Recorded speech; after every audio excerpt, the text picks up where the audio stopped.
Hi dear students, today we are going to see the next topic of 5th chapter, meaning and definition of partnership.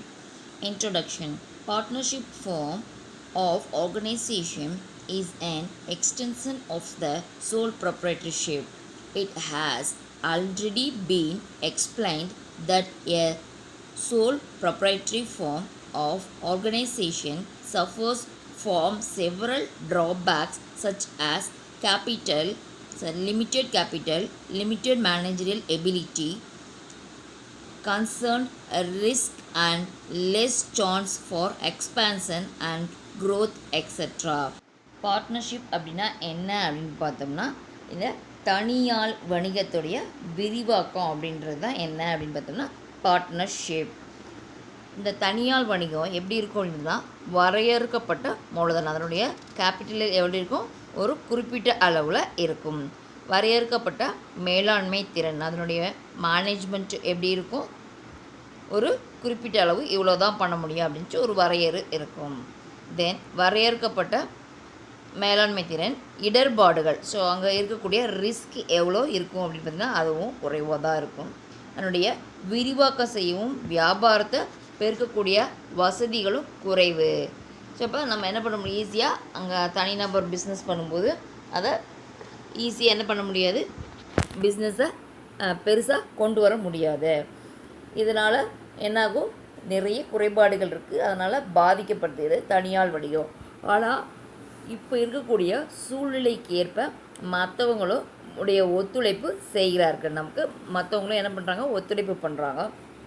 அதனால் என்னாகுது, இந்த பொது தனியால் வணிகர் எப்படி இருக்காங்க, தன்னுடைய வியாபார பிரச்சனைகளை தீர்ப்பதற்காக அவர் ஒரு கூட்டாளியை தேர்ந்தெடுக்கிறார். ஸோ தன்னுடைய பிஸ்னஸில் இருக்கக்கூடிய பிரச்சனைகளை தீர்த்துருக்கு ஒரு பார்ட்னரை தேர்ந்தெடுக்கிறார். அதுதான் என்ன அப்படின்னா, இது ஒரு வியாபார அமைப்பில் ஒரு புதிய நிலையை தோற்றுவிக்கும். பிஸ்னஸில் ஒரு புதிய நிலை ஏற்படும். The person who enter into partnership are individually called partners. So அப்போ ஒரு பர்சன் புதுசாக அந்த பார்ட்னர்ஷிப்பில் தனியாக என்டர் ஆகுறாங்க அப்படின்னா அந்த பர்சனுக்கு என்ன பேர், partner. And collectively known as firm. So மொத்தமாக சேர்த்து சொல்லணும் அப்படின்னா அதுக்கு பேர் என்ன அப்படின்னா firm. According to section 4 of the partnership act 1932, partnership is the relation between persons who have agreed to share the profit of business carried on by all or any of them acting for all. அப்போ இங்கே partnership அப்படின்றது என்ன அப்படின்றத பார்த்தோம்னா relationship between two person. Sir relationship between persons, minimum 2 person தேவை. So அதில் என்ன அவங்க அக்ரிமெண்ட் போட்டுக்கிறாங்க அப்படின்னு பார்த்தா, share the profit of business. பிஸ்னஸில் வரக்கூடிய ப்ராஃபிட்டை அவங்க என்ன பண்ணுறாங்க, ஷேர் பண்ணி எடுத்துக்கிறாங்க. அதுதான் என்ன அப்படின்னு பார்த்தோம்னா இது பார்ட்னர்ஷிப். இதை எப்போ சொல்லியிருக்காங்க அப்படின்னு பார்த்தோம்னா பார்ட்னர்ஷிப் ஆக்டில் 1932 செக்ஷன் 4 சொல்லியிருக்காங்க. தென் next one, definition of partnership. According to Professor Henne, the relations which exist between persons competent to make contract who agree to carry on a lawful business in common with a view to private gain. இப்போ ஹென்னே அப்படின்றவர் நமக்கு என்ன சொல்கிறாரு அப்படின்னு பார்த்தோம்னா, ஒரு தனிப்பட்ட லாபங்களுக்கு ஒரு வியாபாரத்தை நடத்த ஒப்புக்கொண்ட நபர்களுக்கு இடையே நிலவக்கூடிய ஒரு உறவு தான் என்ன அப்படின்னு பார்த்தோம்னா பார்ட்னர்ஷிப் அப்படின்ட்டு சொல்லியிருக்காங்க. 2 பர்சனுக்கு நடுவில் பண்ணக்கூடிய பிஸ்னஸில் வரக்கூடிய லாபத்தை அவங்க என்ன பண்ணிக்கிறாங்க, நடத்துறதுக்கு ஒத்துக்கிறதுக்கு, லாபங்களுக்காக ஒரு வியாபாரத்தை நடத்த ஒப்புக்கொள்ளக்கூடிய நபர் தான் யார் அப்படின்னு சொல்கிறாங்க, பார்ட்னர் அப்படின்ட்டு, இவர் பார்ட்னர்ஷிப் அப்படின்ட்டு சொல்கிறாரு. தென் next one, according to Springale, partnership has 2 or more members, each of whom is responsible for the obligatory requirement of the partnership. Each of the partners may bind the others and the assets of the partners may be taken for debts of partnership.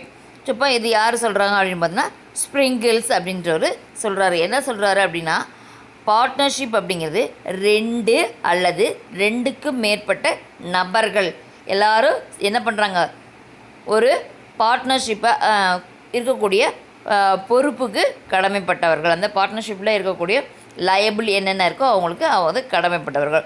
ஒவ்வொரு கூட்டாளியும் என்ன பண்ணுறாங்க, அந்த நடவடிக்கையை மற்ற கூட்டாளிகளை கட்டுப்படுத்தும். ஒரு கூட்டாளியோட நடவடிக்கையை மற்ற கூட்டாளிகளை கட்டுப்படுத்தும் அப்படின்ட்டு யார் சொல்லியிருக்கா, ஸ்ப்ரிங்கிள்ஸ் அப்படின்றவர் சொல்லியிருக்காரு. The next one, characteristics of partnership. First one, contractual relationship. Partnership is the result of an agreement which may be oral or written. Partnership அப்படிங்கிறது என்ன, அந்த ரிசல்ட் ஆஃப் அக்ரிமெண்ட். அது எப்படி இருக்கும் அந்த அக்ரிமெண்ட் அப்படின்றத ரிட்டன் ஃபார்ம்லேயும் இருக்கலாம், ஓரல் ஃபார்ம்லேயும் இருக்கலாம். Consequently persons not competent to contract. So consequently எப்படி இருக்கும், அந்த persons not competent the contract. For example யார் இதில் அலோவ் ஆக மாட்டாங்க அப்படின்னு பார்த்தோன்னா மைனர். ஸோ 18 வயசுக்கு கீழே இருக்கக்கூடியவங்க இதில் என்டர் ஆக மாட்டாங்க. கேன் நாட் ஃபேர்ம் இட், இந்த ஃபேர்மில் என்டர் ஆக மாட்டாங்க. Then next one, plurality of person, பல நபர்கள். Since partnership is the outcome of an agreement. So இப்போ பார்ட்னர்ஷிப் அப்படிங்கிறது என்ன அப்படின்னா அந்த அக்ரிமெண்ட்டுடைய outcome. The minimum number of person required to form a partnership is 2. So பார்ட்னர்ஷிப்க்கு மினிமம் நம்பர் எத்தனை பேர் அப்படின்னா 2 பேர். மேக்ஸிமமாக எவ்வளோ பேர் இருக்கலாம்னா, பேங்கிங்காக இருந்ததுன்னா 10 பேர், பேங்கிங் தவிர அதர் பிஸ்னஸாக இருந்ததுன்னா அப்படின்னு பார்த்தா 20 பேர்.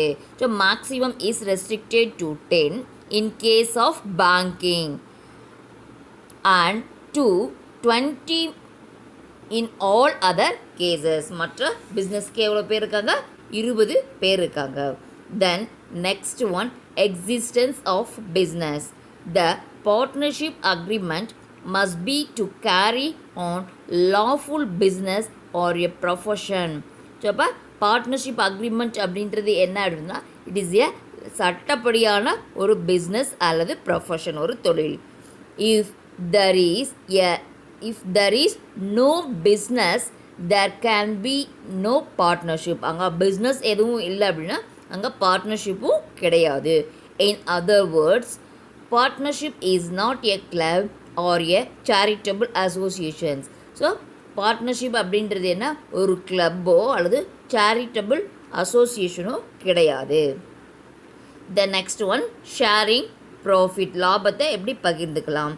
The business must be carried on which a view to earn profit and share it among all the partners.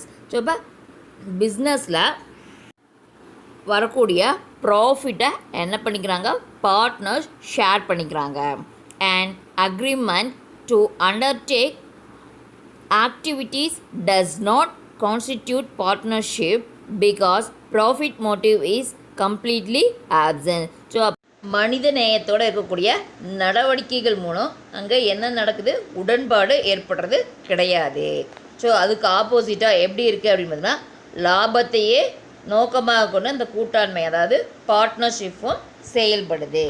Then next one, mutual agency, அதாவது பரஸ்பர முகமை.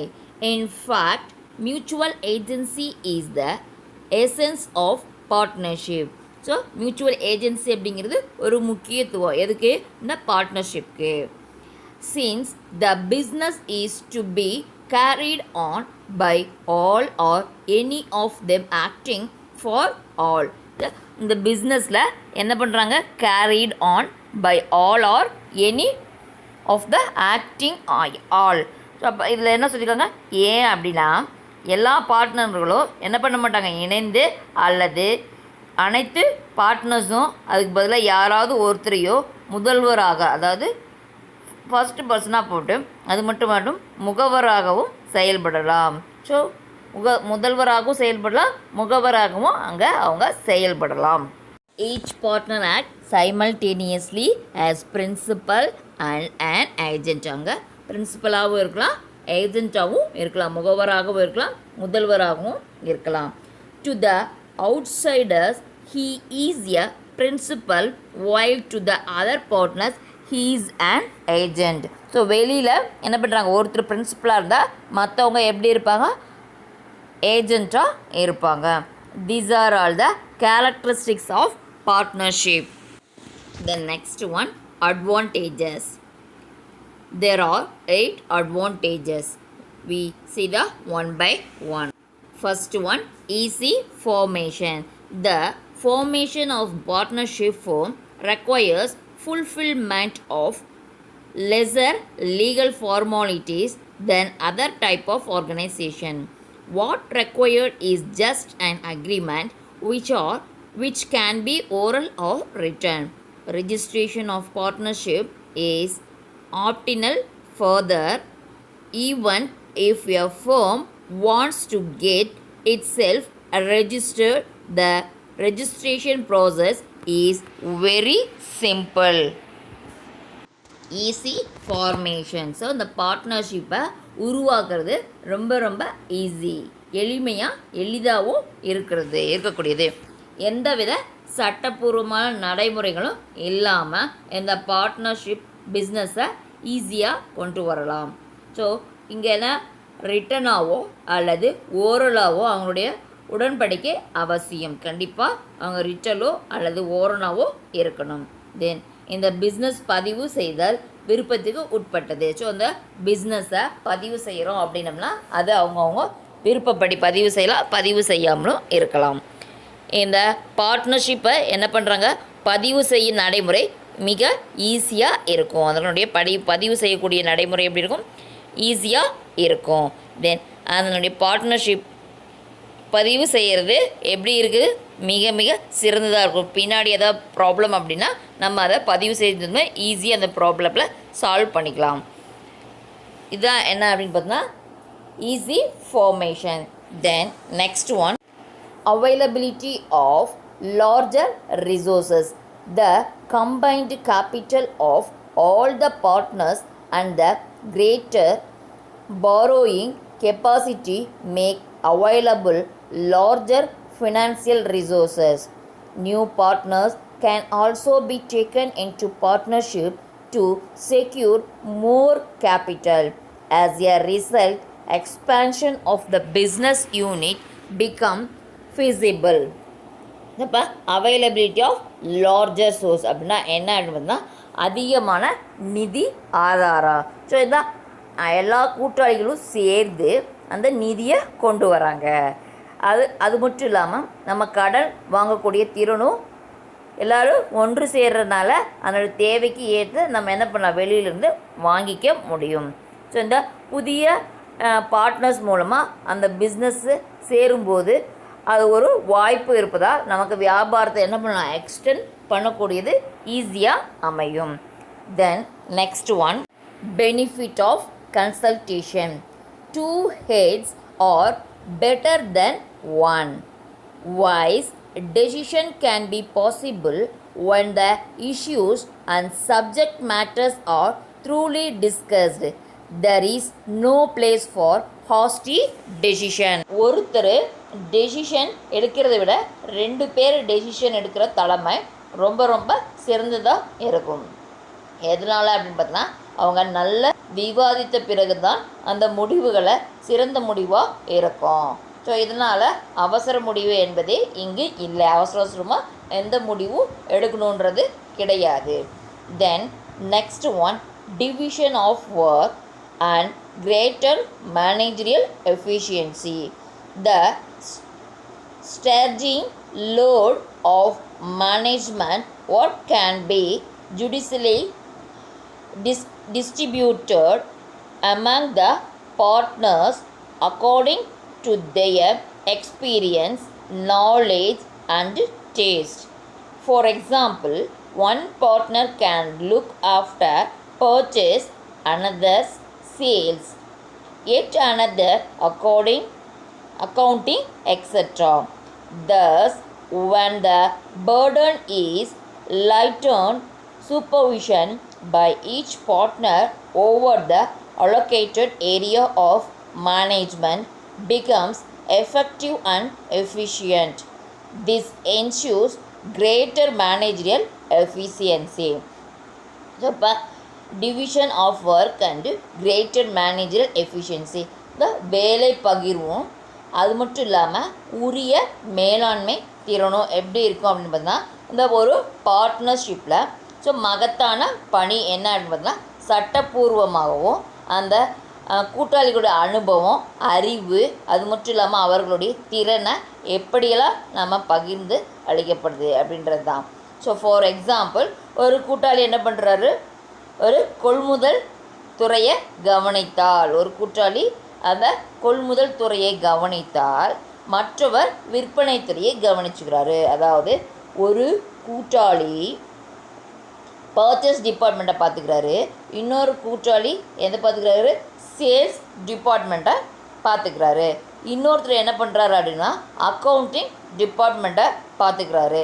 ஸோ ஒவ்வொரு கூட்டாளியும் அவங்கவுங்களுக்கும் ஒதுக்கப்பட்ட பணி செய்யும் மூலமாக ஸோ இந்த மேலாண்மை செய்யக்கூடியது ரொம்ப ரொம்ப ஈஸியாக இருக்குது. Then next one, reduced risk. The risk of each partner is reduced considerably since the loss sustained by the firm is shared by all partners. So அப்போ அங்கே இடர்பாட்டில் என்னென்ன பங்கேற்பு இருக்குது அப்படின்னு பார்த்தோம்னா அந்த கூட்டாண்மையுடைய என்ன கிடைக்கிது, லாஸ் கிடைக்கிது. ஸோ அது எப்படி இருக்கும், எல்லா கூட்டாளிகளும் பகிர்ந்து கொள்வதாக அந்த நிறுவனம் தொடர்ந்து நடைபெறுது. ஸோ ஒரு 4-5 பார்ட்னர்ஸ் இருக்காங்கன்னா அங்கே கூட வரக்கூடிய லாஸையும் என்ன பண்ணுறாங்க, எல்லோரும் ஈக்குவலாக பகிர்ந்துக்கிறாங்க. ப்ராஃபிட் எப்படி ஷேர் பண்ணிக்கிறாங்களோ அதே மாதிரி லாஸையும் ஷேர் பண்ணிக்கிறாங்க. கம்பெனி கண்டினியூவாக ரன் ஆகுது. Then next one, unlimited liability and credit standing. The liability of a sole trader is unlimited. Sole ட்ரேடரில் லைபிலிட்டி எப்படி இருக்கும், அன்லிமிட்டடாக இருக்கும். Since a part form his business asset, even his private property, are also available for satisfying the claims of creditors. So அப்போ இங்கே என்ன பண்ணுறாங்க, தன்னுடைய சொந்த சொத்துக்களும் அந்த ப்ரைவேட் பார்ட்னர் ப்ரொப்ரைட்டரிஸும் அங்கே கொண்டு வராங்க. எங்கே அப்படின்பது soul ட்ரேடிங்கில். Hence, creditors may give more loans because they can get back the loan from the personal properties. Creditors ஈஸியாக லோன் கொடுப்பாங்க. எதனால் அப்படின்னு பார்த்தீங்கன்னா அவங்களுடைய பர்சனல் ப்ராப்பர்ட்டியை கொடுக்கறனால. Thus high credit rating helps sole trader to borrow more funds from suppliers and banks. So அப்போ high credit இருக்கும் ரேட்டு எப்படி இருக்குது, எதனால் அப்படின்னு பார்த்தோம்னா மோர் ஃபண்ட்ஸ், நிறையா ஃபண்ட்ஸு அது சப்ளையரும் அந்த பேங்கர்ஸும் நமக்கு கொடுப்பாங்க. Then next one, safeguard of the minority interest. அனைவருடைய நலனையும் பாதுகாக்கிறது. So for all the vital matters anonymous consent of each partner is required. If there is no anonymity, such decisions are not accepted. So இப்போ இந்த மேட்டரில் எப்படி இருக்கும், அனானிமஸாக இருக்கும். ஸோ ஒவ்வொரு பார்ட்னருக்கும் it is a required. If there is anonymity such decision are not accepted. இந்த டெசிஷன் அக்செப்ட் ஆகலை அப்படின்னா அங்கே என்ன பண்ணுவாங்க, ஒரு முக்கிய முடிவை அந்த கூட்டாளிகள் என்ன பண்ண முடியாது, ஒரே மாதிரி கருத்தோடு எடுக்கிறாங்க. ஸோ அப்படி அந்த கூட்டாளிகள் அந்த முக்கியமானவராக இருப்பாங்க. ஸோ மற்றவர்கள் போல் சின்ன சின்னதாக இல்லாமல் நல்ல கம்பெனியோட நலத்தை பேணுறதுக்கு அவங்க உதவுகிறாங்க. ஸோ ஒருமித்த கருத்து அடிப்படையில் இந்த முக்கிய நடவடிக்கைகள் எடுக்கப்படுது இங்கே. Then next one, easy dissolution. The dissolution of the partnership is also very simple.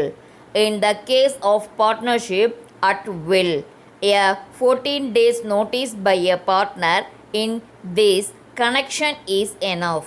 No legal hurdle is there for dissolving the firm. இந்த ஃபோமை கலைக்கிறது எப்படி இருக்கும், ஈஸியானதாக இருக்கும். ஸோ இந்த கூட்டாண்மையில் அந்த ஈஸியாக இருக்கக்கூடியது என்ன அப்படின்னு பார்த்தா அந்த கூட்டாண்மையோட கலைக்கிறது. ஸோ அவங்கள விருப்ப கூட்டாண்மை கலைப்பு என்பது கூட்டாளிகளின் விருப்பத்தில், அதாவது கூட்டாளிகளோட விருப்பத்துக்கு ஏற்ப அந்த பார்ட்னர்ஷிப் ஃபார்மை அவங்க என்ன பண்ணுறாங்க, கலைக்கிறாங்க. அது எத்தனை நாளுக்குள்ளே இருக்கணும் அப்படின்னு பார்த்தோன்னா ஒரு 14 நாளுக்கு முன்னாடியே அறிவிப்பு வெளியிடணும். ஸோ அதுவே போதுமானதாக இருக்கும். இந்த பார்ட்னர்ஷிப்பை கலைக்கிறது என்றது சட்டப்பூர்வத்தில் எந்த சிக்கலும் கிடையாது. சட்ட ரீதியாக லீகலி எந்த ஒரு சிக்கலும் அங்கே கிடையாது. These are all the advantages of partnership. Then next, disadvantages of partnership. There are 6 points. First one, lack of harmony, அதாவது இணக்கமின்மை. After a few years of working, friction and disharmony may creep in. Each partner is with one another in disastrous dealings. This mutual conflict and lack of team spirit pave the way for the dissolution of the firm. So இப்போ இதில் என்ன சொல்லியிருக்காங்க அப்படின்ட்டு பார்ப்போம். அதில் என்னென்ன அப்படி இருக்குது. ஃபஸ்ட்டு என்ன அப்படின்னு பார்த்தோன்னா இணக்கமின்மை. ஸோ இந்த கூட்டாளிகளுக்கான மனக்கசப்பு எப்படி இருக்கும், மோதல்கள் மற்றும் முரண்பாடுகள் ஏற்பட வாய்ப்பு இருப்பதால் மனக்கசப்பு, மோதல்கள், ஸோ முரண்பாடு. ஸோ அதில் அங்கே என்ன பண்ணுறாங்க, அது ஏற்படுறதுக்கான வாய்ப்பு இருப்பதால் அவர்களுடைய உறவில் என்னாகும், விரிசல் ஏற்பட்டு அங்கே என்ன நடக்கும், டிசல்யூஷன் நடக்கும். இது ஒரு டிஸ்அட்வான்டேஜஸ்.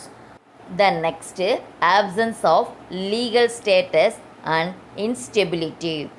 த பார்ட்னர்ஷிப் firm has no separate legal existence. It is inseparable from the partners composing it.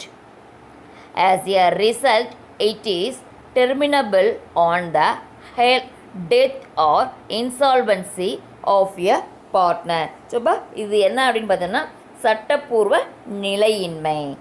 So இதை கூட்டாண்மை அமைக்கிறதுக்கு தனிப்பட்ட சட்ட அங்கீகாரம் இல்லாததால், தனிப்பட்ட ஒரு அங்கீகாரம் இல்லாதனால கூட்டாளிகளுக்கிடையே பலமான உறவு இருக்க வேண்டும்.